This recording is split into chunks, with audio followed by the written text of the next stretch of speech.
Sanggar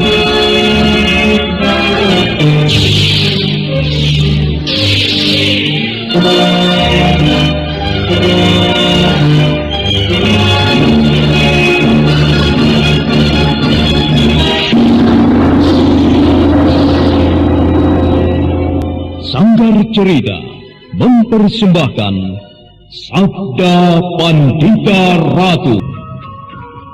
Sabda Pandita Ratu, naskah ditulis oleh Ondra Swasti Langit, diolah oleh Agus Nur Ismail, teknik dan montase Ibing Arifin, dengan sutradara Dian Pertiwi. Sabda Pandita Ratu kali ini mengetengahkan episode keempat dengan judul Singa Liar Padang Karautan. Dalam seri yang ke-107 ini dengan para pemain Billy Burhan sebagai Lintang Awan, Jumalus sebagai Haryo Rangsang, Elias sebagai Watangan, Herman sebagai Cupu Watu, dan pembawa cerita Asdi Suhastra.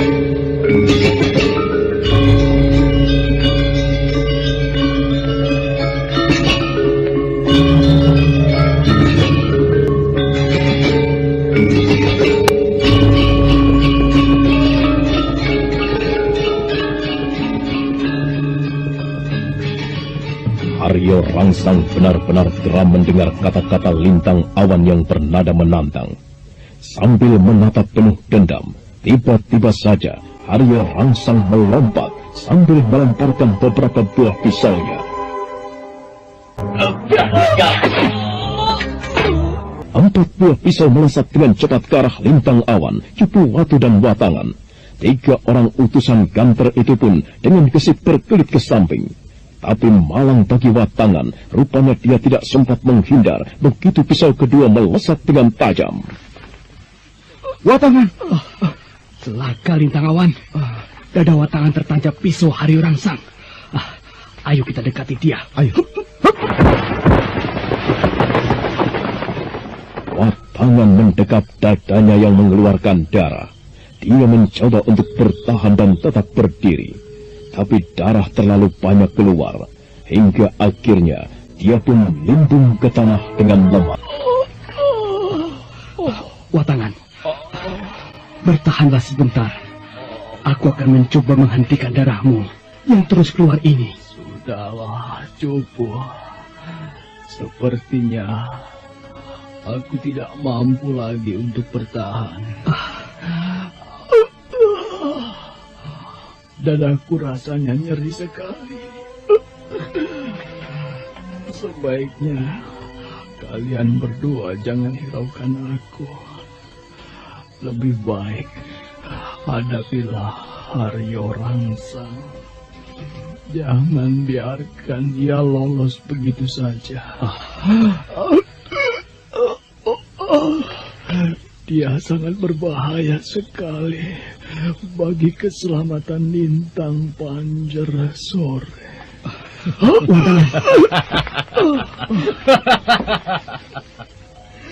Itulah hadiahnya bagi orang-orang yang mencoba melawanku. Sudahlah, Cupu Watu. Kau tidak perlu memberikan bantuan pada temanmu yang sedang sekarat itu. Sebentar lagi pun ia akan mampus. Dan kalian berdua pun akan segera menyusulnya. Keparat kau Haryo Rangsang. Manusia macam kau memang tidak perlu dikasih hati. Lintang Awan, kau jagalah Watangan.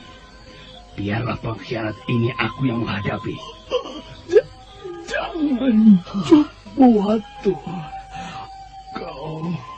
Kau harus berdua menghadapi orang seperti Haryo Rangsang. Dia mempunyai olah kanuragan yang tinggi. Lintang Awan, sekali lagi, jangan hiraukan aku. Aku tidak mungkin dapat bertahan lama. Jaga diri kalian. Baik-baik. Kakang Watangan. Kakang Watangan. Cupu Watu benar-benar terpukul melihat kematian kawannya dengan cara yang menyedihkan itu.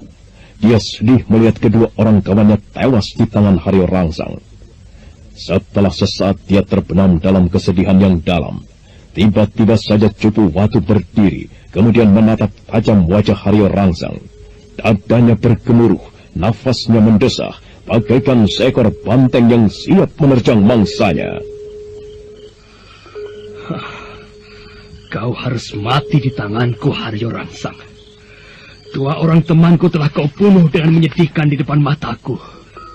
Kau akan kucapik-capik dan kulemparkan ke jurang yang curam di ujung sana.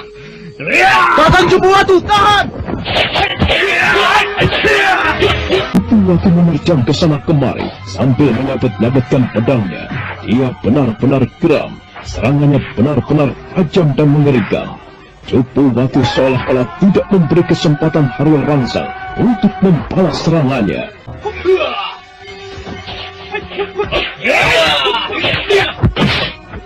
Sekalipun serangan Cupu Watu cukup hebat, tetapi rupanya Haryo Rangsang dapat meredamnya dengan mudah. Dan pada saat berikutnya, tiba-tiba saja Cupu Watu lengah. Ini balasan seranganku. Keparat kau. Kau benar-benar hebat, Haryo Rangsang. Kenapa baru sekarang kau menyadari bahwa aku benar-benar hebat? Kalau tadi kau tidak memberikan kesempatan padaku untuk menyerang, sekarang aku pun begitu. Rasakan ini. Tanpa punya rasa iba sedikit pun, Haryo Rangsang menghujani pukulan ke tubuh Cupu Watu. Lintang Awan yang sejak tadi terpaku melihat keadaan itu, dia segera menyadarinya. Kemudian dengan geram, dia menerjang Haryo Rangsang. Kurang ajar. Rupanya kau masih bisa mencari kesempatan yang baik, Lintang Awan. Percuma kau membantu menyelamatkan nyawa temanmu. Kau lihat baik-baik. Dia sekarang sudah mampus menyusul dua orang temannya. Kakang Cupu Watu! Kakang! Sungguh malang sekali nasibmu, Mahawira Ganter.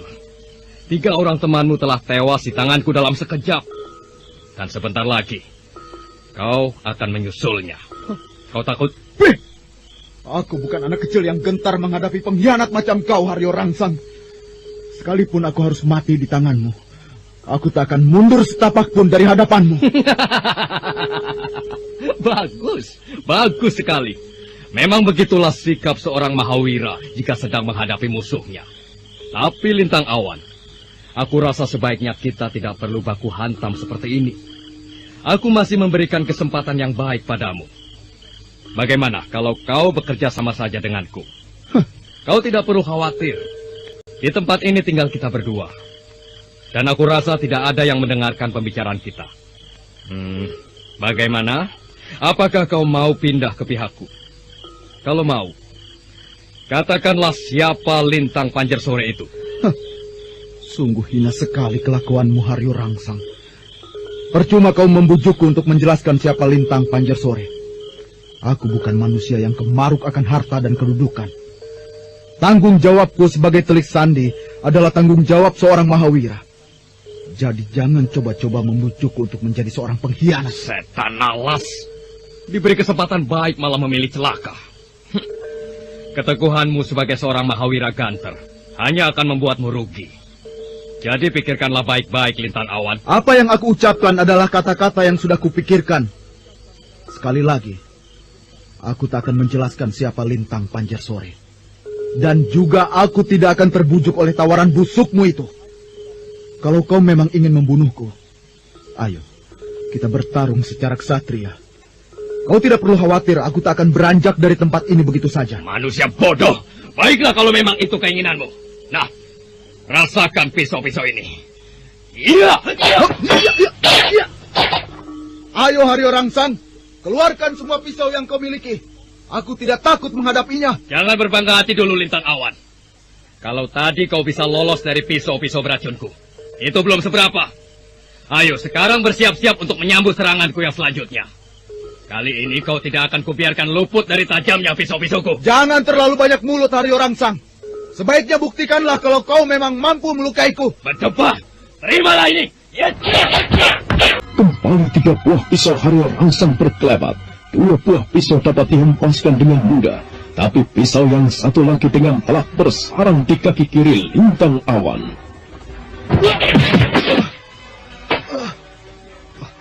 Kurang ajar. Dia berhasil melukai kaki kiriku. Pisau ini bersarang mengenai tulang kakiku. Tubuh Lintang Awan sempat terhuyung sebentar.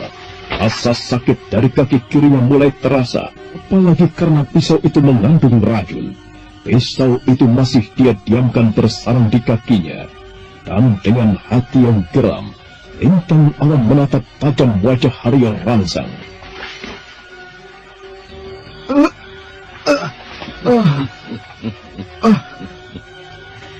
Wajahmu mulai kelihatan pucat, sobat. Racun yang berada di pisau itu memang tidak begitu berbahaya. Tetapi jika kau merasakan pisau ini bersarang di dadamu, maka jangan harap kau akan luput dari kematian. Nah, sebelum semuanya terlanjur, sebaiknya turutilah kata-kataku. Manusia busuk. Sudah aku katakan berkali-kali bahwa aku tidak akan menjelaskan siapa Lintang Pancarsore. Masih saja kau mengumbar mulut di hadapanku. Jangan kau pikir dengan terlukanya kaki kiriku ini, lantas aku akan menyerah begitu saja. Tidak. Sekali lagi tidak, Haryo Rangsang. Ayo, cabut lagi pisau-pisaumu itu. Aku masih sanggup menghadapi serangan-seranganmu. Kau lihat tanganku. Kau lihat. Aku masih sanggup menggenggam pedang ini dengan kuat, Haryo Rangsang. Benar-benar manusia malang yang bodoh. Ya, aku rasa mati memang lebih baik daripada hidup memiliki sebuah ketololan yang merugikan. Kalau tadi kakimu yang menjadi sasaran empuk pisauku, maka sekarang tenggorokanmu lah yang menjadi sasarannya. Kau lihat pisau-pisau ini. Tajam bukan? Apalagi yang ingin kau pamerkan, Haryo Rangsang? Tanpa kau tunjukkan ketajaman pisau itu, aku juga sudah tahu. Jangan kau pikir aku akan takut menghadapinya. Ayo, hujanilah aku dengan pisau-pisaumu. Aku juga mau tahu, apakah kau mampu menerima tajamnya pedangku. Kalau kau masih belum juga mau menyerang, baik, aku yang akan menyerang duluan. Rasakanlah ini, Haryo Rangsang. Sekalipun Lintang Awan menyerang Haryo Rangsang dengan kaki yang pincang, tetapi serangan yang dilakukannya cukup berbahaya. Hampir saja dengan kanan Haryo Rangsang tersambar pedang Lintang Awan, kalau tidak segera berkelit. Tapi pada saat selanjutnya, Haryo Rangsang kembali melemparkan 2 buah pisaunya dengan cepat.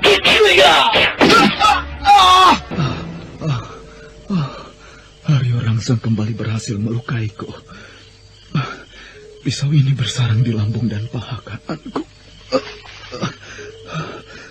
Lintang Pancarsore, maafkanlah aku. Aku tidak bisa mempertahankan diri. Mungkin ajalku sudah semakin dekat. Sungguh menyedihkan sekali nasibmu, Lintang Awan. Kau menang, Haryo Rangsang. Ayo, bunuhlah aku. Apalagi yang kau tunggu? Bukankah kau menginginkan kematianku? Ayo. Kau tidak perlu terburu-buru ingin mati, Lintang Awan.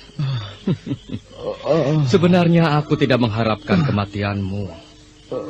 Yang aku harapkan hanyalah keterangan dari mulutmu tentang siapa Lintang Pancarsore. Tapi, ya, kau memang orang yang terlalu teguh dalam mempertahankan rahasia. Sampai akhirnya aku jadi sakit hati sendiri.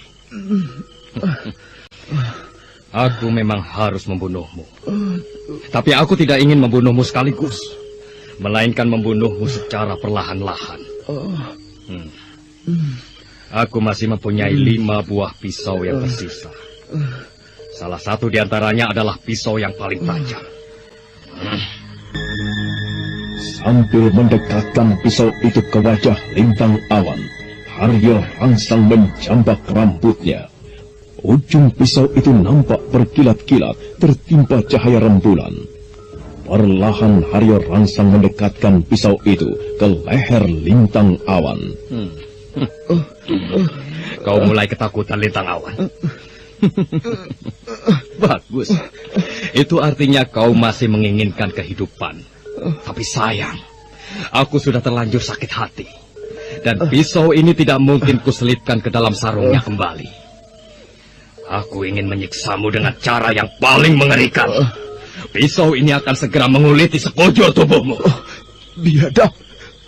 Biadab kau, Haryo Rangsang. Keji sekali perbuatanmu ini. Beginikah prajurit-prajurit Kediri memperlakukan musuh-musuhnya? Menjijikkan. Kurang ajar. Mulutmu terlalu busuk, Lintang Awan. Berani kau meludahi wajahku. Kalau kau baru tahu, beginilah prajurit Kediri jika sudah terlalu muak dengan musuh-musuhnya. Nah, rasakanlah pisau ini. Sangat kejam, Haryo Rangsang menghujani pisaunya ke tubuh Lintang Awan. Tetapi di luar kesadarannya, dia tidak menyadari ada sebuah bahaya tengah mengancamnya. Dari arah belakang tubuhnya, melesatlah beberapa buah ranting dengan cepat. Sambil menjambak rambut Lintang Awan, Haryo Rangsang menghujani pisaunya ke tubuh Telik Sandi Ganter yang sudah tidak berdaya itu. Tapi di luar kesadarannya, tiba-tiba saja dari arah belakang melesatlah beberapa buah ranting dengan cepat. Haryo Rangsang sempat terpaku mendengar desingan beberapa buah ranting. Kemudian dia segera berkelit, tapi malang sebuah ranting sempat melukai pundaknya. Kurang ajar. Siapa orang yang berani turut campur urusanku? Setan alas, keluar kau! Jangan coba-coba mencari kesempatan saat aku lengah. Tunjukkan dirimu kalau kau memang seorang ksatria. Kenapa harus berteriak-teriak seperti itu, Kisanak? Aku berada di belakangmu. Haryo Rangsang terkejut begitu mendengar sapaan lembut seorang wanita.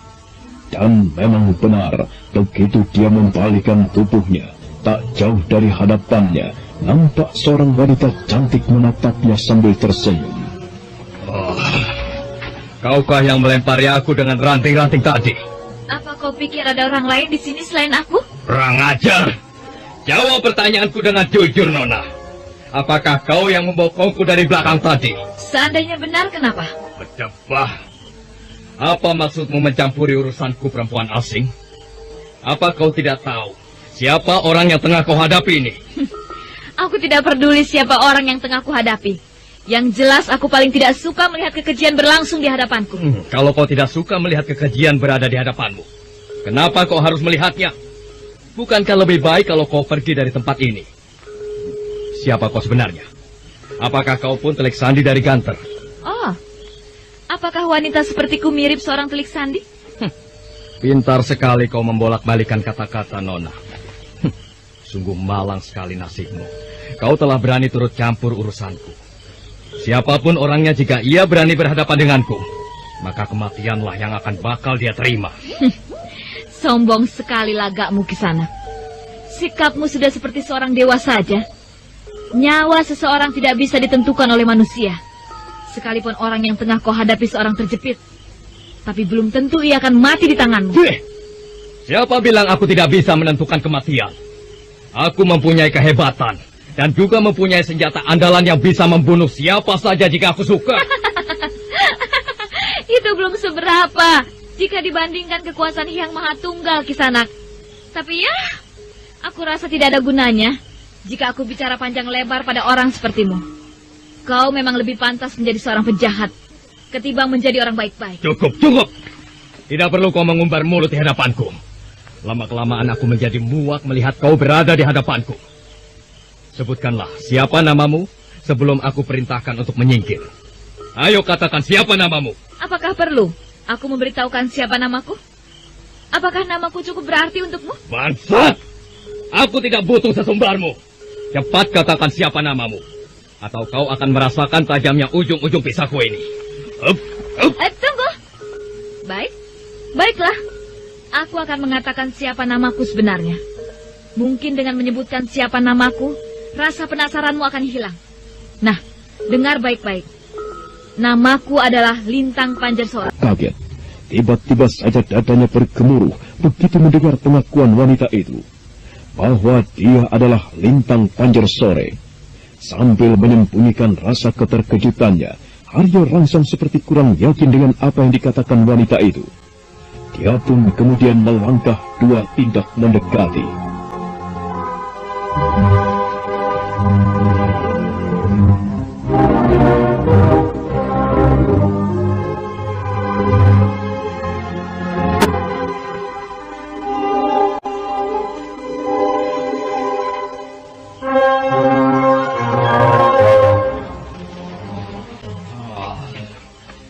Jangan main-main denganku, Nona.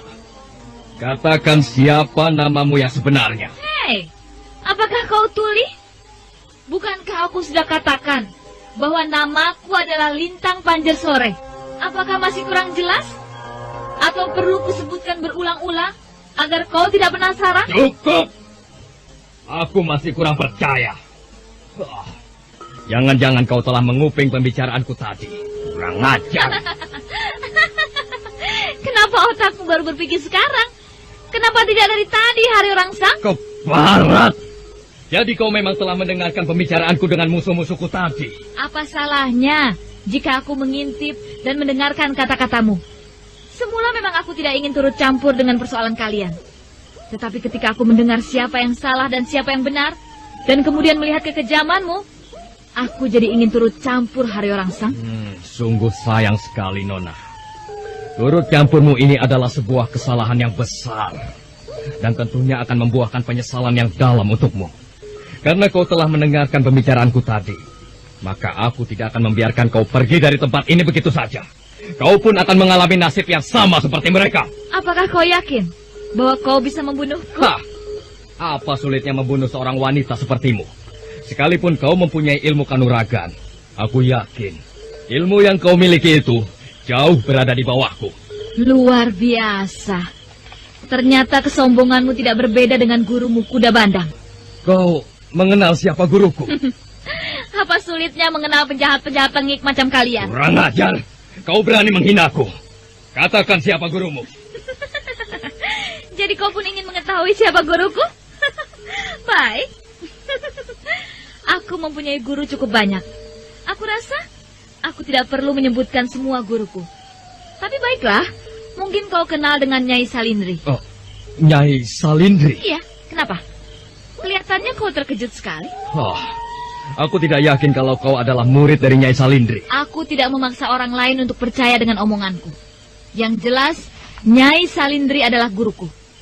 Apakah kau takut padaku setelah kau tahu siapa guruku? Bah! Setan nalas. Sekalipun Nyai Salindri orang yang hebat, belum tentu muridnya sehebat gurunya. Hah, jangan pikir aku takut denganmu, Nona. Kalau kau memang murid Nyai Salindri, aku ingin membuktikan kebenarannya. Nah, bersiap-siaplah untuk menghadapi pisau-pisauku. Simpan saja pisau-pisau busukmu itu, Haryo Rangsang. Senjata-senjata itu tidak banyak berarti bagiku. Buktikan kebenarannya kalau memang pisau-pisau ini tidak banyak berarti bagimu. Siapapun pengkhianat-pengkhianat kerajaan Kediri tidak akan bisa luput dari tanganku. Bicaramu sungguh lancang sekali, Haryo Rangsang. Aku bukanlah pengkhianat kerajaan. Yang pantas dikatakan pengkhianat adalah kau. Aneh. Bagaimana mungkin aku dikatakan pengkhianat, sementara aku mengabdi pada Baginda Kertajaya dengan sepenuhnya? Orang-orang yang pantas dikatakan pengkhianat adalah orang-orang yang berani menentang kehendak Sri Baginda Kertajaya. Memang tidak salah apa yang kau katakan. Tapi apakah dikatakan suatu pengabdian? Sementara raja yang menjadi junjungannya adalah seorang raja yang lepas dari tatanan? Orang-orang yang kau katakan pengkhianat adalah orang-orang yang ingin meluruskan kembali watak junjungannya. Mereka semua merindukan pemerintahan yang adil dan bijaksana, serta melimpahi kemakmuran bagi segenap kaulannya. Bukan seperti raja yang sekarang duduk di singgasana Kediri. Raja busuk, yang bisanya hanya mencari kesenangan pribadi daripada memikirkan nasib rakyatnya. Kata-katamu sungguh tajam, wanita binal. Kau bisa meracuni orang lain dengan pendapatmu itu. Aku rasa kau lebih baik mati di tanganku daripada harus menjadi jamur beracun bagi pemerintahan Kediri. Nah, rasakanlah ini. Yup, luar biasa ilmu kanuraganmu, Nona. Gerakanmu begitu lincah dan gesit. Tapi jangan bangga dulu. Itu belum seberapa. Sekarang aku mau tahu, apakah kau pun dapat menghindar dari lemparan pisau-pisauku yang kedua? Nah, terimalah ini. Iya. Hayo, keluarkanlah semua pisau-pisaumu itu.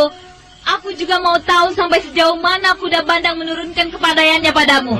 Sombong sekali bicaramu, wanita binal. Tapi memang benar apa katamu. Aku memang harus membuktikan sampai sejauh mana ilmu lemparan-lemparan pisau yang kumiliki. Dengan begitu, kau akan tahu betapa ilmu Nyai Salindri tidak sebanding dengan ilmu kanuragan yang kumiliki. Rasakanlah ini. Iya. 3 buah pisau Haryo Rangsang kembali melesat dengan tajam ke arah wanita itu. Tapi kali ini rupanya wanita itu tidak main-main. Di saat pisau itu melesat dengan cepat, seketika itu juga ia melompat, kemudian menangkapnya dengan mudah. Haryo Rangsang tersentak kaget melihat hal itu. Kemudian dia pun segera mundur beberapa tindak ke belakang. Sementara itu, wanita muda itu sudah kembali berdiri sambil menggenggam pisau-pisaunya. Wah, gila. Benar-benar hebat perempuan ini. Dia dapat menangkap lemparan-lemparan pisauku dengan mudahnya. Apakah aku mampu menghadapinya? Hei, kenapa terpaku seperti itu, Haryo Rangsang? Apakah kau takut menghadapiku? Kalau kau memang tidak sanggup melawanku, sebaiknya menyingkirlah dari tempat ini.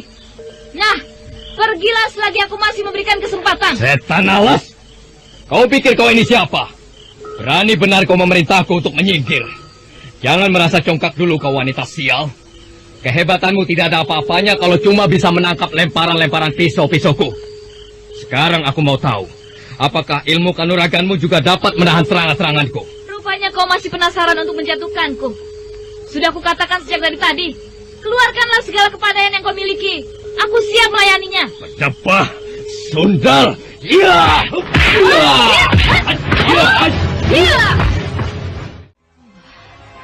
Manusia ini memang harus diberi pelajaran. Kalau tidak, ia akan terus jual lagak di hadapanku. Baik, aku akan mengeluarkan ajian Kakang Kawah Adi Ari-Ari. Aku rasa dengan ajian ini ia tidak akan berani macam-macam lagi di hadapanku. Hup, hup, iya, ha!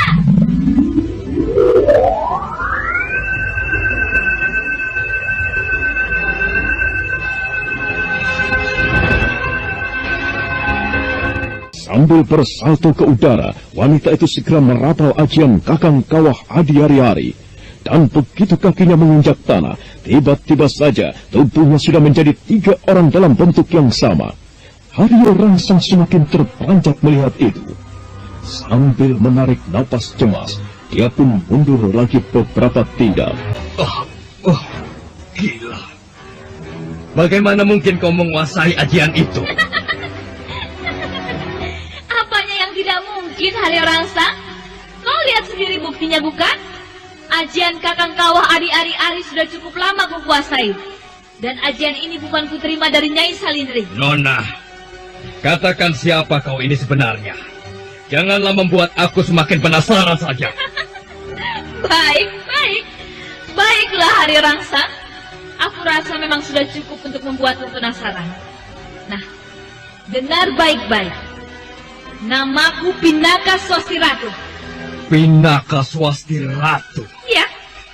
Apakah kau pernah mendengar namaku?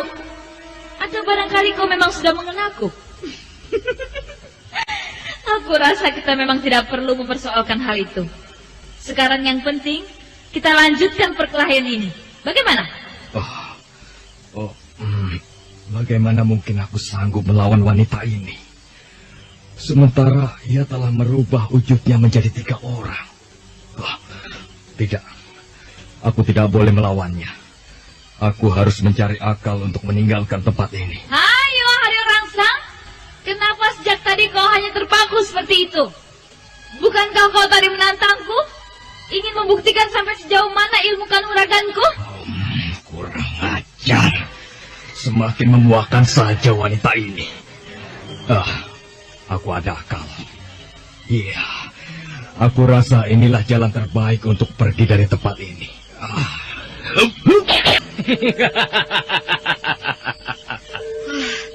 Licik sekali kau, Haryo Rangsang. Kenapa orang yang sudah lemah masih saja ingin kau bunuh? Dia memang harus aku bunuh, karena dia cukup berbahaya bagiku, dan juga bagi pemerintahan Kediri. Dasar manusia bejat, tidak punya peri kemanusiaan. Kalau memang cara itu cukup baik untukmu, aku juga mempunyai cara agar kau merasakan betapa orang lemah pun perlu perlawanan jika ia masih disakiti. Nah, bersiap-siaplah. Celaka. Aku harus segera pergi dari sini, dan harus bisa menyelamatkan diri dari tangan wanita ini. Kalau tidak, bagaimana aku harus melaporkan pada Baginda tentang telik sandi itu? Cara yang terbaik untuk pergi dari tempat ini, yaitu dengan membunuh Lintang Awan. Iya, aku harus mengecoh wanita ini kembali. Dengan begitu akan mudah bagiku untuk menghindar dari tempat ini. Apalagi yang ingin kau lakukan, Haryo Rangsang? Apakah kau mempunyai rencana curang lagi? Berhati-hatilah di hadapanku. Aku tidak akan segan-segan membunuhmu jika kau berbuat licik. Banyak bicara. Selamat tinggal, Nona Manis. Barat, dasar manusia licik. Rupanya dia memancingku agar bisa menyelamatkan diri. Laki-laki yang bernama Lintang Awan ini kelihatannya semakin lemah saja. Apakah dia masih bisa bertahan untuk hidup? Ya, mudah-mudahan saja. Sebaiknya aku salurkan saja hawa murni ke tubuhnya.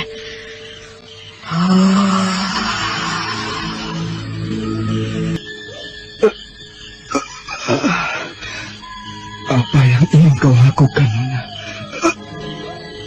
Tenanglah, Kisana. Aku akan menyalurkan hawa murni ke tubuhmu. Kau harus bisa bertahan untuk hidup. Sudahlah, Nona. Aku takkan dapat bertahan lama. Tubuhku terasa lemah sekali. Dan dadaku terasa sakit. Aku...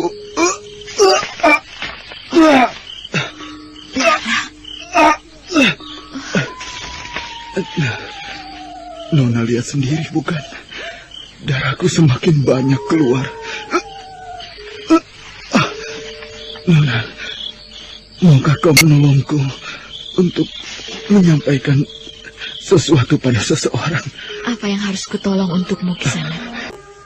Sambil terbata-bata dan napas tersendat-sendat menahan sakit, Lintang Awan kemudian menyampaikan sesuatu pada Pinaka Swasti Ratu. Dan sesaat kemudian, Lintang Awan pun menghembuskan napasnya yang terakhir. Saudara pendengar, silakan menunggu kelanjutan kisah ini pada seri berikutnya. Sampai jumpa.